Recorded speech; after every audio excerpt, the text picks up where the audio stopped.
Hello everyone, welcome to my YouTube channel Ashish Kumar study point. आज के इस वीडियो में डाइस के ऊपर चर्चा करेंगे। डाइस बेहद ही आसान चैप्टर है। डाइस से लगभग हर एग्जाम में एक या दो क्वेश्चन देखने को मिल जाएगा। अगर आप इस वीडियो को लास्ट तक देख लेते हैं तो डाइस का कोई भी क्वेश्चन 5 सेकेंड में हल कर सकते हैं। डाइस का क्वेश्चन करने से पहले कुछ बेसिक कंसेप्ट्स के ऊपर चर्चा कर लेते हैं। डाइस में कुल 6 सतहें होती है, जिनमें से 3 दिखाई देती है तथा 3 दिखाई नहीं देती है।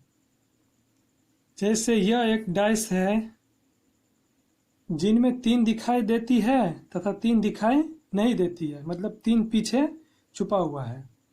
डाइस 3 विमीय आकृति यानी 3 डायमेंशनल फिगर वाला होता है, जिनमें लंबाई, चौड़ाई तथा ऊंचाई आपस में बराबर होती है। डाइस 2 प्रकार के होते हैं। पहला स्टैंडर्ड डाइस और दूसरा wrong dice. Standard dice dice के 2 विपरीत सतह का योग 7 होना स्टैंडर्ड डाइस कहलाता है। स्टैंडर्ड डाइस में सामने से दिखाई देने वाली किसी भी 2 सतह का योग 7 नहीं होगा। जैसे यह एक डाइस है,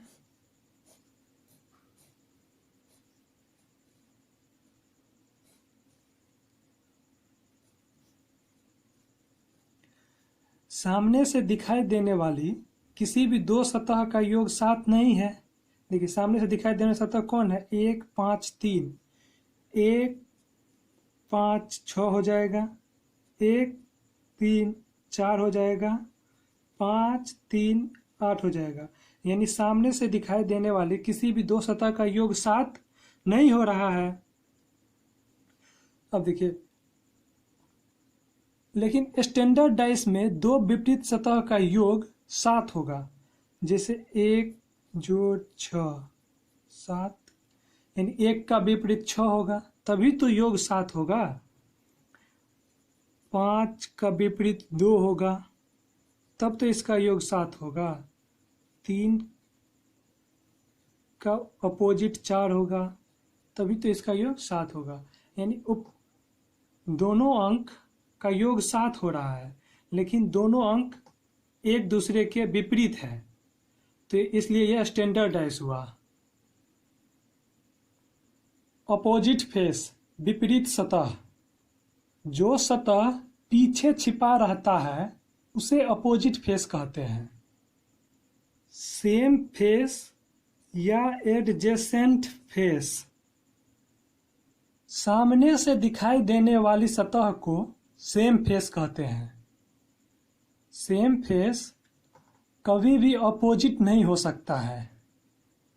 जैसे यह एक डाइस है,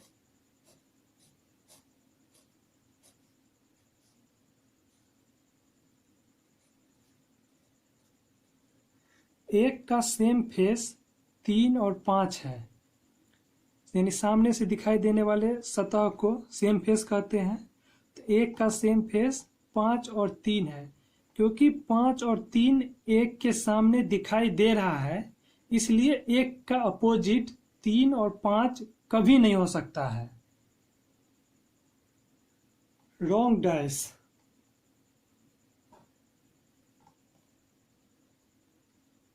सामने से दिखाई देने वाली किसी भी 2 सतह का योग 7 होना रॉन्ग डाइस कहलाता है। जैसे एक डाइस है, सामने से दिखाई देने वाली किसी भी 2 सतह का योग 7 हो रहा है, यानी 1 + 6 7 हो रहा है, 1 + 6 7 हो रहा है, तो दोनों अंक का 7 हो रहा है, लेकिन यह दोनों सामने से दिखाई दे रहा है, इसलिए यह रॉन्ग डाइस हो गया। उपरोक्त दोनों अंक का योग 7 हो रहा है, लेकिन यह दोनों अंक सामने से दिखाई दे रहा है, इसलिए रॉन्ग डाइस हुआ। अब हम जान लेते हैं परीक्षा में क्वेश्चन कैसे आता है।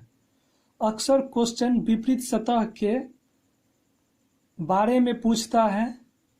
जैसे एक प्रश्न लेते हैं, प्रश्न है 4 के विपरीत सतह पर कौन सा अंक आएगा।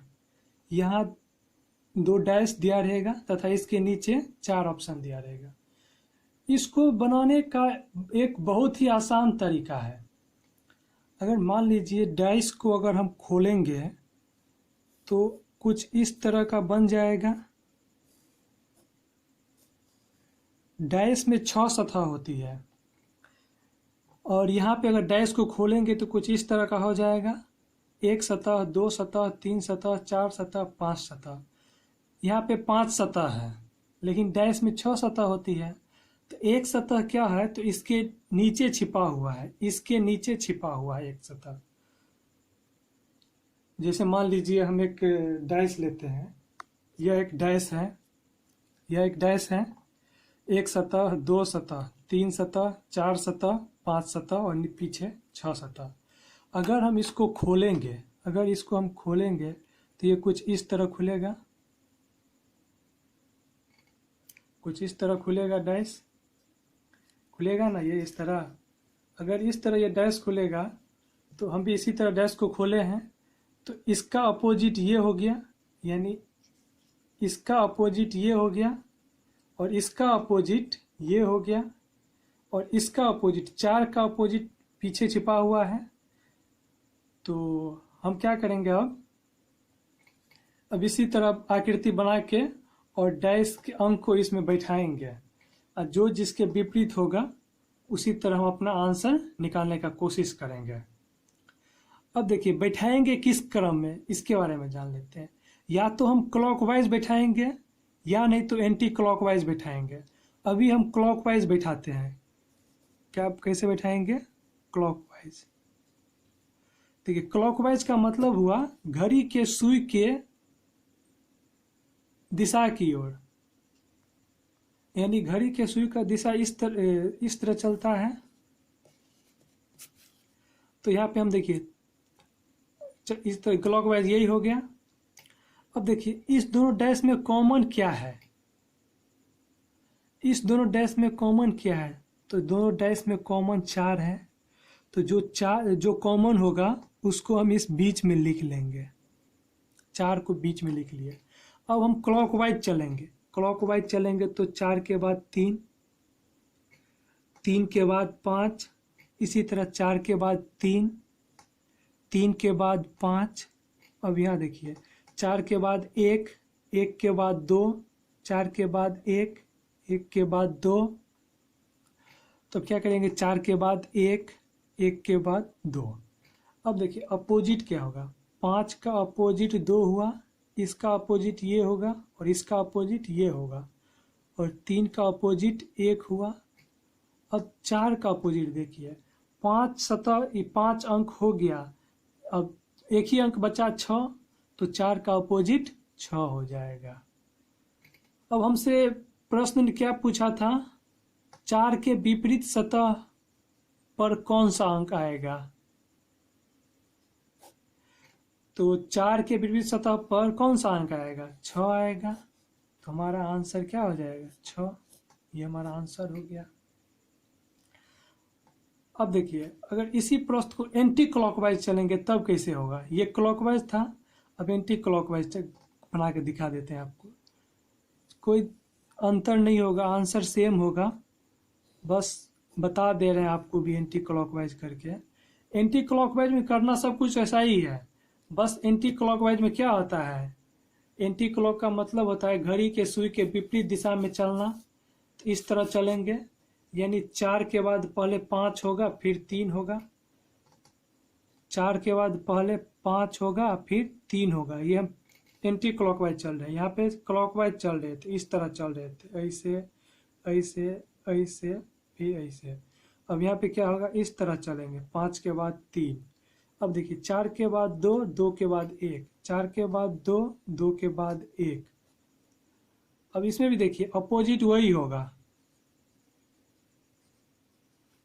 1 का अपोजिट 3, 5 का अपोजिट 2 और 4 का अपोजिट 6 हो जाएगा।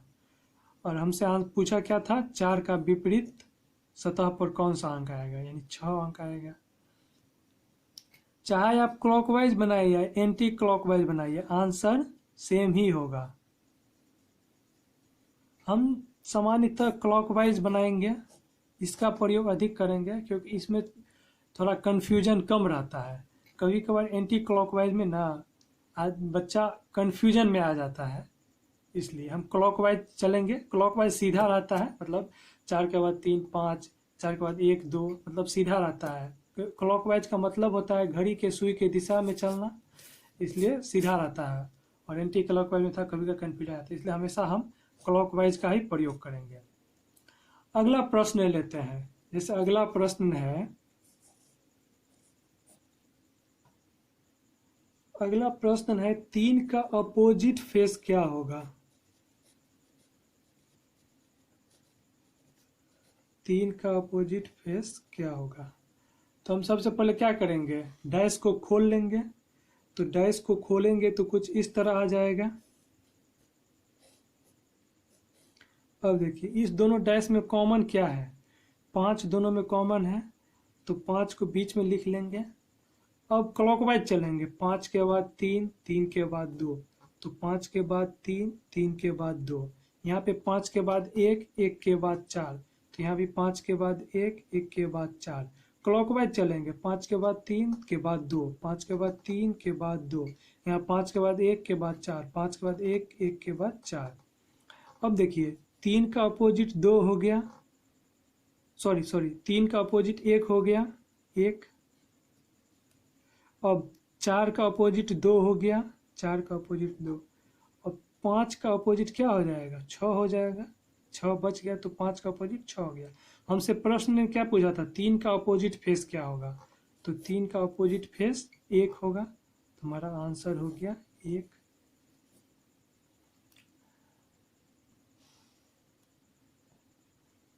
अब तक हमने 2 डैश वाला प्रश्न लिया। कभी कभी परीक्षा में 3 डैश वाला प्रश्न भी पूछ लेता है, तो घबराने की जरूरत नहीं है। 3 डैश वाला प्रश्न और भी आसान हो जाता है। जैसे एक प्रश्न लेते हैं, प्रश्न में 3 डैश दिया हुआ है तथा 1 का विपरीत सतह पूछ रहा है। तो हम क्या करेंगे, तो पहले डैश को खोल के इस तरह बना लेंगे।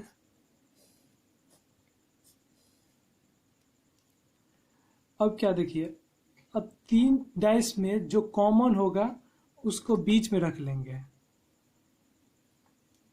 तीनों में 6 कॉमन है, इसलिए 6 को बीच में रख लिए। अब क्लॉकवाइज चलेंगे, 6 के बाद 4, 4 के बाद 1, 6 के बाद 4, 4 के बाद 1। यहाँ भी 6 के बाद 1, 1 के बाद 5, तो 6 के बाद 1, 1 के बाद 5। यहाँ पे 6 के बाद 5, 5 के बाद 3, तो यहाँ पे 6 के बाद 5 और 5 के बाद 3, ये हो गया। अब देखिए 4 का अपोजिट क्या हो गया, 5। 3 का अपोजिट क्या हो गया, 1। और 6 का अपोजिट क्या हो गया, 2। हमसे पूछा क्या है, 1 का अपोजिट सतह पूछा है, तो 1 का अपोजिट सतह क्या हो गया, 3।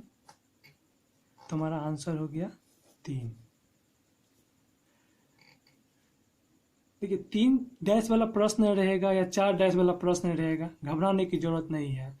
ये और भी आसान हो जाएगा क्योंकि इसमें 3 में कोई एक कॉमन ढूंढ लेंगे और इसके बाद क्लॉकवाइज तरीका से बना लेंगे। अब अगला प्रश्न है 4 डैश वाला प्रश्न। कभी कभी 4 डैश वाला प्रश्न भी पूछ लेता है, यह और भी आसान हो जाता है। जैसे एक प्रश्न है, प्रश्न में 4 डैश दिया हुआ है तथा 5 का अपोजिट फेस पूछ रहा है। तो हम पहले क्या करेंगे, चाहे कितना भी डैश क्यों ना हो, हम पहले डैश को इस तरह खोल लेंगे। अब देखिए, अब चारों डैश में जो कॉमन होगा, या 4 डैश में कोई कॉमन हो जाए या 3 डैश में ही जो कॉमन होगा उसको हम बीच में लिख लेंगे। अब यहाँ पे देखिए इस 6 इसमें भी है, इसमें भी है और इसमें भी कॉमन है। 4 इसमें भी है, इसमें भी है और इसमें भी कॉमन है। लेकिन हम कोई एक अंक को कॉमन कर लेंगे, जैसे 6 को हम कॉमन कर लिए, 6 इसी 3 डैश में है, इसी 3 डैश से मेरा आंसर आ जाएगा, चौथा का जरूरत ही नहीं पड़ेगा। तो हम 6 को यहाँ पे लिख लेंगे। अब क्लॉकवाइज चलेंगे, 6 के बाद 2, 2 के बाद 3, अब 6 के बाद 2, 2 के बाद 3, अब यहाँ पे देखिए 6 के बाद 4, 4 के बाद 2 है, तो यहाँ पे क्या करेंगे, 6 के बाद 4, 4 के बाद 2। अब यहाँ पे देखिए 6 के बाद 5, 5 के बाद 4, तो 6 के बाद 5 और 5 के बाद 4। अब यहाँ पे देखिए 2 का अपोजिट क्या हो गया, 2 का अपोजिट 5 हो गया, 4 का अपोजिट 3 हो गया और 6 का अपोजिट 1 हो गया। हमसे पूछ क्या रहा है, 5 का अपोजिट, यानी 5 का अपोजिट 2 है, तो हमारा आंसर हो जाएगा 2। कभी कभी प्रश्न में अंक के जगह चिन्ह, अल्फ़ाबेट या फिर डॉट का प्रयोग कर लेगा, तो घबराने की ज़रूरत नहीं है। इसका भी हल इसी मेथड से करेंगे जैसा अभी तक हमने किए हैं। जैसे एक प्रश्न है, त्रिभुज का अपोजिट फेस क्या है, 2 डैश दे दिया हुआ है, नीचे में 4 ऑप्शन दे दिया है। इसका भी हल हम इसी तरीके से करेंगे, डैश को खोलेंगे तो कुछ इस तरह का आकृति बन जाएगा। अब देखिए दोनों डैश में कॉमन क्या है, दोनों डैश में प्लस का चिन्ह कॉमन है, तो हम प्लस के चिन्ह को बीच में रख लेंगे। अब क्लॉकवाइज चलेंगे, जैसे प्लस के बाद त्रिभुज के बाद स्क्वायर है, तो प्लस के बाद त्रिभुज, त्रिभुज के बाद स्क्वायर। अब यहाँ पे देखिए प्लस के बाद स्टार है, स्टार के बाद वृत्त है, तो इसके बाद प्लस के बाद स्टार, स्टार के बाद वृत्त। अब यहाँ पे देखिए स्क्वायर का अपोजिट हो गया वृत्त, त्रिभुज का अपोजिट हो गया स्टार और प्लस का अपोजिट हो गया ये एरो का चिन्ह। हमसे पूछ क्या रहा है, त्रिभुज का अपोजिट, तो त्रिभुज का अपोजिट क्या हो गया, स्टार, यानी हमारा आंसर 2 हो गया। अब तक हमने जो प्रश्न किया उसमें डैश दिया हुआ था, लेकिन अब डैश को खोल कर देगा और ऑप्शन में डैश दिया रहेगा, जो डैश संभव होगा वही आंसर होगा। जैसे एक प्रश्न देखते हैं, इस तरह का प्रश्न दे देगा तथा ऑप्शन में कुछ डैश देगा, जो डैश संभव होगा वही आंसर होगा। इसमें 1 का अपोजिट 3 होगा, 2 का अपोजिट 4 होगा और 5 का अपोजिट 6 होगा। आप एक बार देख कर देखिएगा, इसको अगर हम डैश बनाएंगे तो 1 का अपोजिट 3 होगा, 2 का अपोजिट 4 होगा और 5 का अपोजिट 6 होगा। एक बार आप करके कोशिश कीजिएगा खुद से। अगर इसको अगर हम डैश बना दिए, यानी इस तरह का अगर डैश बना देंगे इस तरह का, तो 1 का अपोजिट 3 होगा, 2 का अपोजिट 4 होगा और 5 का अपोजिट 6 होगा। अब हम ऑप्शन से चेक करेंगे, सेम फेस कभी भी अपोजिट नहीं होगा।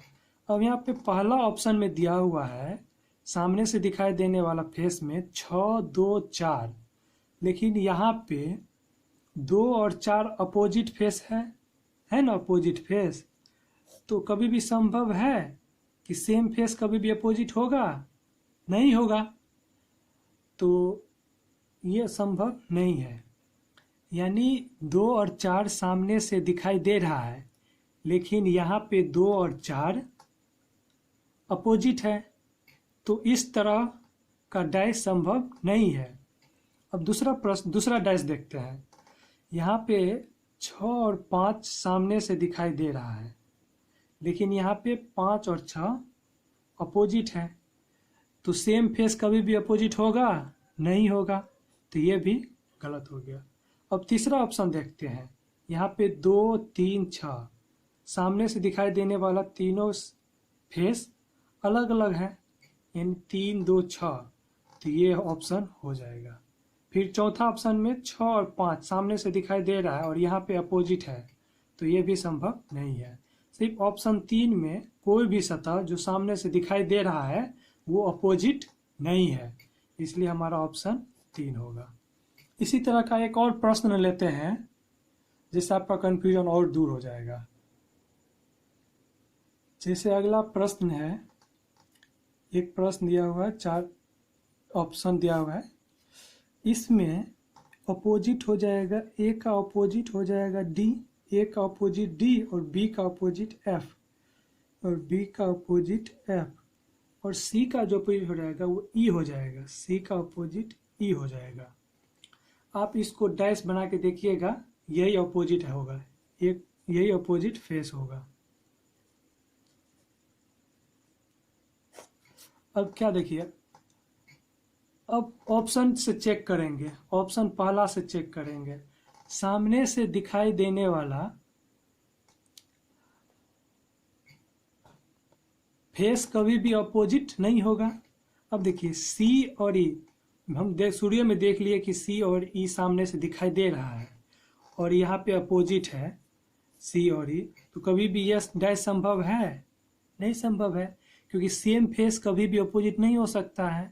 यानी सामने से दिखाई देने वाला सतह कभी भी अपोजिट हो सकता है, लेकिन यहाँ पे अपोजिट है, सी और ई अपोजिट है, तो ये डैश संभव नहीं है। अगला डैश देखेंगे, ए सी बी, ए सी बी, ये डैश संभव है, क्योंकि ये सामने से दिखाई देने वाला सतह है और अपोजिट नहीं है। अपोजिट है? नहीं है, सब एक ही सतह पे है, तो ये ऑप्शन सही है। जहाँ पे मेरा ऑप्शन सही मिल जाएगा वहीं पे रुक जाएंगे, आगे बढ़ने की ज़रूरत नहीं है। फिर भी हम इस दोनों को भी देख लेते हैं, ये दोनों गलत ही होगा। जैसे यहाँ पे सी और ई सामने से दिखाई दे रहा है और यहाँ पे अपोजिट है, सेम फेस कभी भी अपोजिट नहीं होगा, तो ये भी संभव नहीं है, यानी इस तरह का डैश संभव नहीं है। यहाँ पे देखिए बी और एफ दोनों सामने से दिखाई दे रहा है और सेम फेस कभी भी अपोजिट नहीं हो सकता है, यानी सामने से दिखाई देने वाला सतह कभी भी अपोजिट नहीं हो सकता है, तो ये डैश संभव नहीं है, यानी इस तरह का डैश संभव नहीं है। तो कभी कभार इस तरह का प्रश्न पूछ देता है, कई हाई लेवल के एग्जाम में पूछ देता है। अब हम कुछ और प्रश्नों के ऊपर चर्चा कर लेते हैं। इस तरह का प्रश्न भी कभी कभी एग्जाम में आ जाता है। जैसे इस तरह का प्रश्न कभी कभी पूछ देगा, यहाँ पे 2 डैश दिया हुआ है, लेकिन दोनों डैश में कोई भी लेटर कॉमन नहीं है। यहाँ पे R G B Y W P दोनों डैश में कोई भी लेटर कॉमन है? नहीं है। तो इस तरह का प्रश्न रहे तो आंसर में निर्धारण नहीं होगा, टिक कर देंगे, क्योंकि इस तरह का प्रश्न बनाना संभव ही नहीं है। यदि ऑप्शन में निर्धारण नहीं होगा तो यही होगा। अगर मान लीजिए ऑप्शन में कुछ इस तरह का ऑप्शन रहे, जैसे पहला में y रहे, दूसरा में w रहे, तीसरा में p रहे और चौथा में b रहे। अगर इस तरह का ऑप्शन रहे तब क्या करेंगे? तब तो हम किसी एक में टिक लगाना ही लगाना है। तो हम क्या करेंगे, तो टॉप का अपोजिट टॉप होगा, इस डैश का लेफ्ट और इस डैश का राइट एक दूसरे का अपोजिट होगा। इस डैश का लेफ्ट इस डैश का राइट और इस डैश का लेफ्ट एक दूसरे का अपोजिट होगा। यानी टॉप का अपोजिट टॉप, लेफ्ट का अपोजिट राइट और राइट का अपोजिट लेफ्ट। टॉप का अपोजिट टॉप, लेफ्ट का अपोजिट राइट और राइट का अपोजिट लेफ्ट। अब देखिए आर का अपोजिट वाई हो गया, और हमसे प्रश्न में क्या पूछा था, आर का अपोजिट फेस, तो ये वाई आंसर हो गया हमारा। यानी देखिए अगर इस तरह का प्रश्न रहे जिसमें 2 डैश दिया रहे और दोनों में कोई भी अंक या कोई भी लेटर या कोई भी चिन्ह कॉमन नहीं रहे, और यदि ऑप्शन में निर्धारण नहीं होगा दिया रहे, तो यही ऑप्शन होगा। निर्धारण नहीं होगा ही ऑप्शन, यही आंसर सही होगा। अगर शायद संजोग या किसी कारणवश यह ऑप्शन नहीं दिया रहे, निर्धारण नहीं होगा नहीं दिया रहे, इस तरह का ऑप्शन दिया रहे, तो किसी एक में तो टिक लगाना ही है। तब हम इस तरह का प्रयोग करेंगे, यानी टॉप का अपोजिट टॉप, लेफ्ट का अपोजिट राइट और राइट का अपोजिट लेफ्ट। यदि ऑप्शन में निर्धारण नहीं होगा तब हम इस तरह का ऑप्शन, इस तरह का प्रयोग करेंगे, इस तरह का मेथड का प्रयोग करेंगे। इसी तरह एक और प्रश्न ले लेते हैं। जैसे अगला प्रश्न है, 2 डैश दिया हुआ है,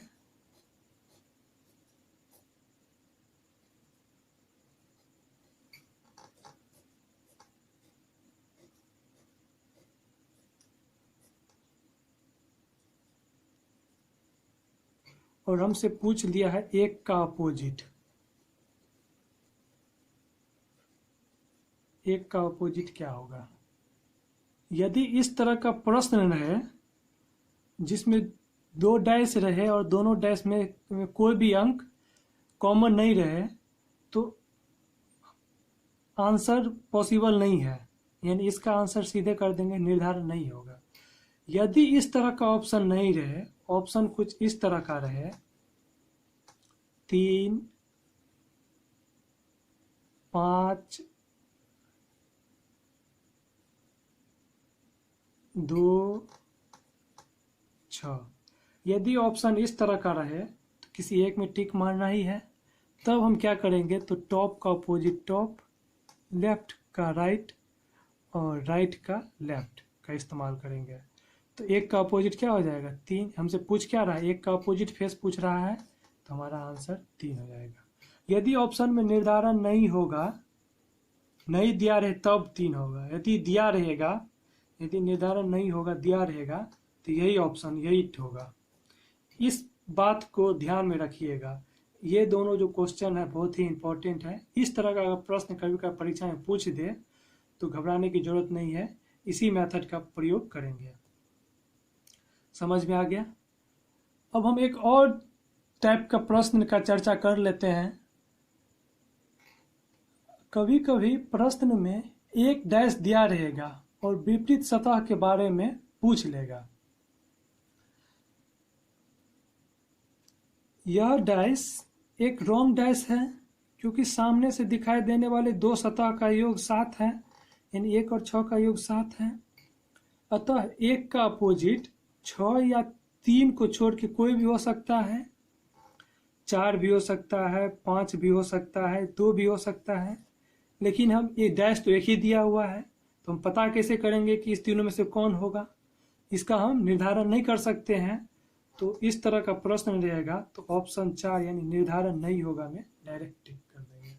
इसी तरह का एक और प्रश्न लेते हैं। ये रॉन्ग डैश था, एक स्टैंडर्ड डैश लेके देखते हैं। जैसे अगला प्रश्न है,